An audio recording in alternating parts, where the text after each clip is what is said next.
Hey, internet movie database here.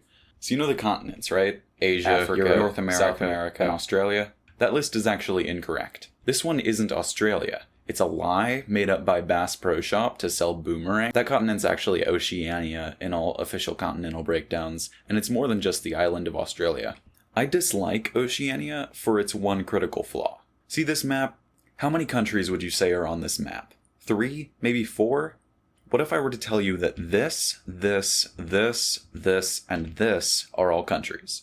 What would your new guess be? I can tell you with certainty that any reasonable guess based only on the map you see before you is wrong. Oceania has 14 countries. Don't believe me? Here, I'll zoom in for you. Oh wait, you will never see them, because over half of the countries of Oceania are so small that they proportionally do not even take up 1 pixel in standard definition 1080p. Why does this matter, you may ask? I have a personal grudge against countries smaller than Jacksonville. This derives from my background as someone who is mildly obsessed with memorizing geography and frequents online geography quizzes in his spare time because he is a loser. I'll try to describe my frustration with an analogy. Because of my interest in geography, the list of the 196 countries of the world is as familiar to me as the list of the 26 letters of the alphabet are to most English speakers. Imagine if the letter L, instead of representing the L sound in every instance it's used, stood for the consonant combination dorlst. Sounds stupid, right? Why would we have a letter for that weirdly specific, probably not used in any word set of letters, when every other letter represents a single major sound and actually matters?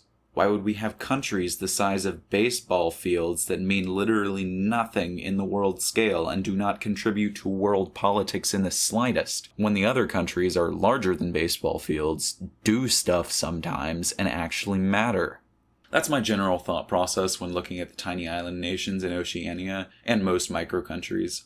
I just don't get why an island smaller than the Hartsfield-Jackson International Airport, or basically a row of casinos, need to be their own independent nations. There are plenty of other tiny islands in the Pacific Ocean that are part of actual nations that matter and are perfectly happy like that. So why do these few get to be special? I have no bleeding clue. My modest proposal is that Japan and Australia annex all of the tiny non-entities in the Pacific, and then we adjust our definition of the continents to include the few remaining oceanic countries in Asia. And of course this idea is ludicrous and will almost certainly never happen, because no one cares about the Pacific Islands. But it's fun to think about.